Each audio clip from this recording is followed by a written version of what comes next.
Ternyata kamu ini pintar ngejilat ya. Kita itu bukan rekan seprofesi, jadi nggak usah takut posisimu diambil sama kita. Jadwal piket kamu di hari kedua dan 3 lebaran ya? Kenapa aku? Ya karena kamu banyak... Biar saya aja Pak yang gantiin. Rumah kamu kan di luar kota juga, Sah. Emangnya nggak masalah? Bu, hari kedua dan 3 lebaran aku udah piket, jadi nggak bisa pulang. Nggak apa-apa kok, kebetulan aku lagi nyari alasan biar nggak pulang ke rumah. Hah? Halo? Kenapa lebaran gak pulang? Ngerasa gak punya keluarga? Nyesel aku ngelahirin kamu. Mengapa ada anak yang tak rindu rumah sendiri? Mah, rendang masakan mama tuh enak banget deh.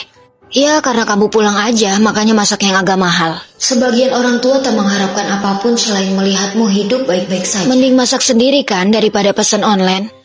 Pulang kerja capek banget, Mah. Mana sempet masak aku. Di dunia ini emang siapa yang gak capek? Kamu ini hidupnya udah terlalu enak tau gak dari kecil? Memberitahu kesulitanmu ke orang tua tak akan mendapat hiburan. Kamu hanya akan mendapat omelan. Sepupumu itu gajinya berapa ya? Ini dia lagi ngajak ayah ibunya liburan loh.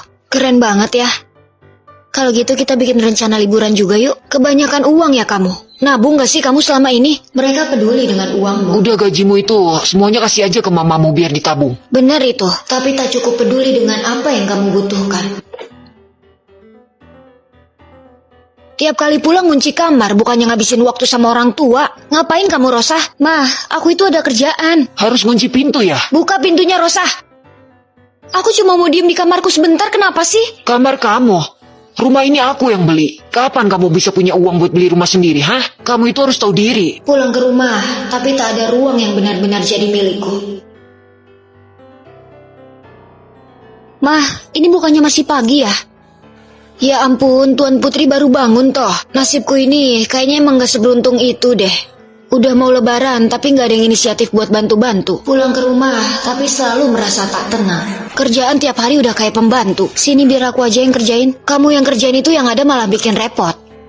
Kalau gitu panggil cleaning service aja ya. Udah tahu punya uang, bukannya ngasih orang tua. Emang gak tahu orang tua udah secapek apa? Setiap pulang ke rumah, rasanya hanya menyiksa batin. Udah cepat kamu lanjutin tuh. Ntar cleaning service datang gak enak kalau rumah berantakan. Gitu mah. Oh, assalamualaikum. Waalaikumsalam. Kalian udah datang? Salam belum, udah main duduk aja. Gak sopan banget kamu. Orang tua selalu merendahkan anak untuk menunjukkan otoritas mereka sendiri. Iya. Rosa belum punya pacar kan ya? Mau tante kenalin gak? Orangnya emang agak pendek sih, tapi sifatnya baik. Sekarang aku belum ada niat pacaran, Tante. Jadi perempuan itu jangan terlalu banyak milih. Makin tua makin susah laku loh. Si anak ini baik kok. Kalau emang baik kenapa gak dikenalin ke anak Tante aja? Rosa, berani ya kamu ngomong gitu ke orang tua? Membantu orang lain menindas anak sendiri tanpa tahu bahwa yang tak disukai orang lain sebenarnya adalah mereka. Ini udah benar. Aduh, emang betul ya, di rumah ini tuh harus ada laki-laki. Topik pembicaraan apapun selalu berujung pada desakan untuk menikah. Padahal bisa beli yang baru. Gak ada yang lebih baik dari bawa calon mantu ke rumah.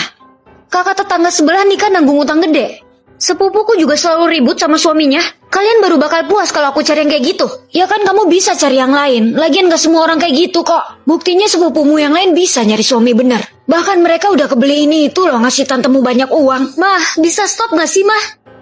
Tak pulang ke rumah dipenuhi rasa bersalah. Tetapi saat pulang justru menyakiti diri sendiri. Kalau gitu tahun depan kamu gak usah pulang aja. Bukannya kalian yang kagak nyuruh aku pulang. Karena untuk sekali pulang ke rumah butuh waktu yang sangat lama untuk menyembuhkan dan menyatukan kembali kepingan diri yang telah hancur. Mari kak, saya bantu. Baru hari kedua lebaran kok udah ke stasiun kereta kak. Saya kerja shift pak. Kerjaan zaman sekarang emang susah ya kak. Ayo masuk silakan. Iya, bagi beberapa orang yang pulang rasanya seperti telah menemui psikolog. Namun bagi sebagian orang setelah pulang rasanya justru perlu menemui psikolog. Loh Rosa, lebaran belum beres kau udah pulang ke kos aja? Itu saya ada kerjaan bu. Kebetulan saya masak pangsit daging. Saya ambilin dulu ya sebentar. Meninggalkan rumah membuatku tersadar. Anak perempuan berani ngerantau itu hebat loh. Kalau ada apa-apa bilang ibu ya.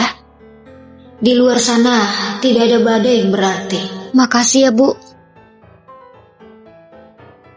Di rumah tak ada satupun barang yang menjadi milikku. Tapi di kamar sewa ini justru ada seluruh kehidupanku.